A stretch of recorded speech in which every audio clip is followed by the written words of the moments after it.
السلام علیکم ورحمۃ اللہ وبرکاتہ۔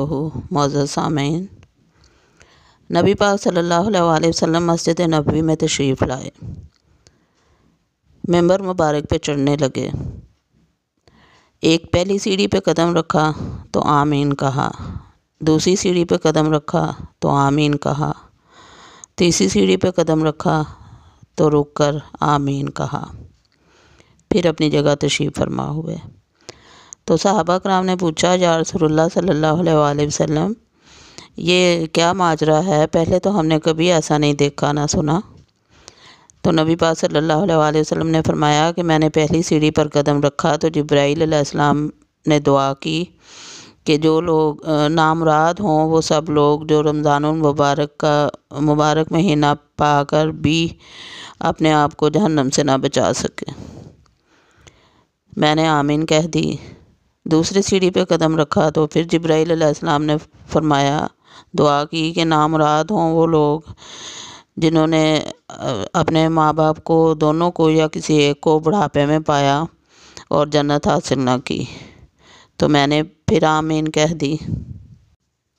پھر جبرائیل علیہ السلام نے دعا کی کہ جس شخص کے سامنے نبی صلی اللہ علیہ وآلہ وسلم کا نام لیا گیا اور اس نے درود شریف نہیں پڑھا تو وہ نامراد ہو۔ تو نبی پاک صلی اللہ علیہ وسلم نے آمین کہی۔ تو یہ تین بڑی اہم باتیں ہیں جن پہ ہمیں غور کرنا چاہیے اپنی زندگی میں۔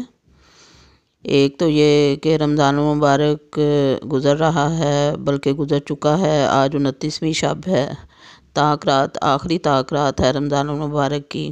اللہ تعالی ہم سب کی عبادتیں، دعائیں، روزے، نمازیں سب قبول فرمائے، آمین۔ لیکن اگر کوئی کمی کوتاہی رہ گئی ہے تو ایک دن، ابھی ایک رات اور ایک دن باقی ہے، ہم وہ کمی کوتاہی اپنی طرف سے کوشش کر سکتے ہیں کہ وہ پوری کر لیں۔ تو اس کے لیے ہمیں کیا کرنا ہے؟ سب سے پہلے تو ہمیں یہ دیکھنا ہے کہ قرآن پاک ہم نے مکمل پڑھ لیا ہے۔ اگر پورا نہیں ہوا تو آج کی ساری رات لگا دیں، کل کا سارا دن لگا دیں اور ایک قرآن مجید کم از کم ضرور پورا کر لیں، ٹھیک ہے؟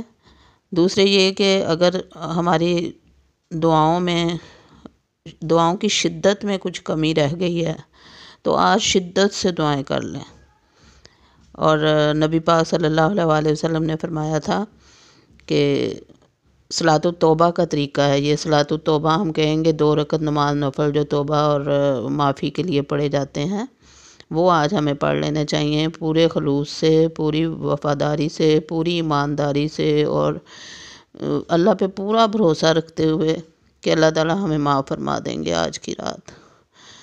تو نبی پاک صلی اللہ علیہ وسلم نے فرمایا تھا کہ جو شخص 2 نفل اس طرح پڑھے کہ اچھا سا وضو کرے، اچھے طریقے سے وضو کرے، مطلب اچھا وضو کرنے کا مطلب یہ ہے کہ ہاتھ دھوئے، دل میں نیت یہ ہو کہ یا اللہ میرے ہاتھوں کے سارے گناہ معاف فرما دے، اور اسی طرح چہرہ دھوتے ہوئے آنکھوں سے، کانوں سے، ہر جگہ سے اللہ تعالی ہمارے گناہ نکال دے اور مٹا دے اور محو کر دے، اس نیت سے اچھا سا وضو کریں۔ ہر اعضاء کو 3 بار دھوئیں اور سنت کے مطابق وضو کریں، پھر 2 رکعت نماز نفل پڑھیں، اور وہ نفل بھی ایسے پڑھیں کہ جن میں کوئی خیال نہ گزرے دنیا کا، صرف اللہ سامنے ہو اور اللہ کا ذہن میں تصور ہو، اور جب سجدے میں جائیں تو اس کے قدموں میں جیسے ہم سجدہ کر رہے ہیں اور گڑ گڑا کے اللہ سے معافی مانگیں، اور پورے خلوص نیت، خلوص دل سے اپنے لیے بھی معافی مانگیں اور تمام مسلمانوں کے لیے، ساری امت محمدیہ صلی اللہ علیہ وآلہ وسلم کے لیے معافی مانگیں۔ تو یہ 2 نفل آج کے دن ضرور پڑھ لیں، تاکہ وہ پہلی جو حضرت جبرائیل علیہ السلام نے دعا کی تھی کہ جو شخص رمضان المبارک کا مہینہ پا کر بھی اپنی زندگی میں دوزخ سے نہ بچ سکا تو وہ نامراد ہوا۔ تو اللہ تعالی ہمیں اس دعا سے بچائے اور سب کو اللہ تعالی جنت نصیب کرے، لیکن اس کے لیے ہمیں کوشش بھی کرنی ہے، کیونکہ ہدایت تو نیت اور دعا اور کوشش سے ہی ملتی ہے۔ تو یہ نفل پڑھ کے استغفار پڑھیں، سید الاستغفار پڑھیں، استغفار کا ورد کریں، تسبیحات کریں، 100 دفعہ، 300 دفعہ، 500 دفعہ، جتنا آپ کی ہمت ہے تسبیح کریں استغفار کی۔ اور اللہ سے معافی مانگ لیں۔ آج کی رات، آج آخری طاق رات ہے، اللہ تعالیٰ قبول کر لے اور سب مسلمانوں کو، پوری امت محمدیہ صلی اللہ علیہ وآلہ وسلم کو جہنم سے آزاد کر دے اللہ تعالیٰ، آمین۔ اور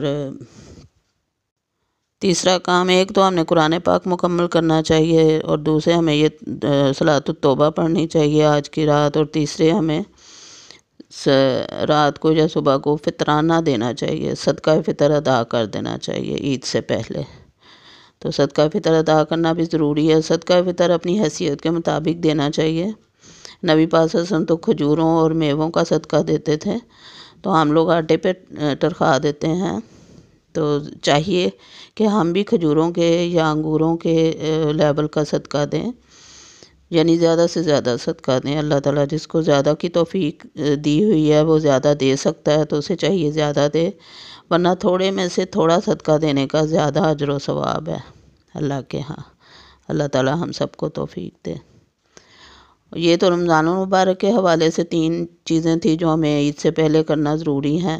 ایک قرآن پاک مکمل کرنا، دوسرے دعائے استغفار کرنا اور توبہ صلاۃ التوبہ پڑھنا، اور تیسرے صدقہ دینا۔ ویسے بھی صدقہ بہت زیادہ دینا چاہیے۔ نبی پاک صلی اللہ علیہ وسلم تو رمضان المبارک میں کہتے ہیں کہ آندھی کی طرح صدقہ کیا کرتے تھے۔ اللہ تعالیٰ ہم سب کو توفیق دے، کیونکہ صدقہ جہنم کی آگ سے بچاتا ہے، جہنم کی آگ بجھا دیتا ہے صدقہ۔ تو صدقہ کرتے رہنا چاہیے، اللہ تعالیٰ کو بہت پسند ہے جو بندہ صدقہ دیتا ہے۔ ایک حدیث میں نبی پاک صلی اللہ علیہ وسلم نے فرمایا کہ 7 قسم کے لوگ عرش الہی کے سائے میں ہوں گے روز محشر۔ ان میں سے ایک قسم کے وہ ہوں گے جو اس طرح دنیا میں صدقہ کرتے رہے کہ ایک ہاتھ سے دیا اور دوسرے کو خبر نہ ہوئی۔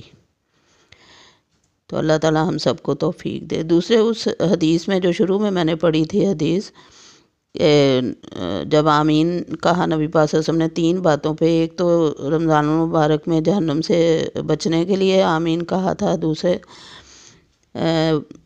جو نبی پاک صلی اللہ علیہ وسلم کا نام سنے اور پھر درود نہ بھیجے اس کے لیے بڑی وعید آئی ہے۔ تو درود پاک کی کثرت کرنی چاہیے ہمیں رمضان المبارک میں، خاص طور پہ تسبیحیں کرنی چاہیے، صبح دوپہر شام 100 تسبیح بندہ پڑھ لے، ہر نماز کے بعد ایک ایک تسبیح پڑھ سکتا ہے آرام سے۔ تو درود شریف بہت زیادہ اور کثرت سے پڑھنا چاہیے، کیونکہ جس کے نامہ اعمال میں درود پاک زیادہ ہوگا وہ نبی پاک صلی اللہ علیہ وسلم کے زیادہ قریب ہوگا۔ ویسے ایک بڑی آسان چیز بھی نبی پاک صلی اللہ علیہ وآلہ وسلم نے بتا رکھی ہے کہ جو 10 دفعہ صبح اور 10 دفعہ رات کو درود شریف پڑھ لے گا اس کی نبی پاک صلی اللہ علیہ وسلم شفاعت ضرور کریں گے۔ تو بہت ہی آسان حل ہے، 10 دفعہ تو 10 منٹوں میں پڑھا جاتا ہے۔ تو اسی طرح تیسری چیز جو اس حدیث میں بیان ہوئی وہ والدین کی خدمت ہے، کہ اگر والدین میں سے دونوں زندہ ہیں، بوڑھے ہیں، یا ایک زندہ ہے اور بوڑھا ہے یا بوڑھی ہیں، تو ان کی خدمت کر کے جنت حاصل کرنا۔ تو ہمارے معاشرے میں اکثر دیکھا گیا ہے کہ بوڑھوں کو اور والدین کو بہت نگلیکٹ کیا جاتا ہے، تو یہ غلط بات ہے۔ بوڑھوں کو اور بوڑھوں کو بہت زیادہ ضرورت ہوتی ہے اپنے بچوں کی، جیسے بچے چھوٹے تھے تو ان کو والدین کی ضرورت تھی، اسی طرح جب والدین بوڑھے ہو جاتے ہیں تو انہیں اپنے جوان بچوں کی ضرورت ہوتی ہے۔ تو اللہ تعالیٰ ہمیں توفیق دے کہ ہم اپنے والدین کی کیئر کریں اور جنت حاصل کر لیں، آمین۔ وما علینا الا البلاغ۔ اللہ حافظ۔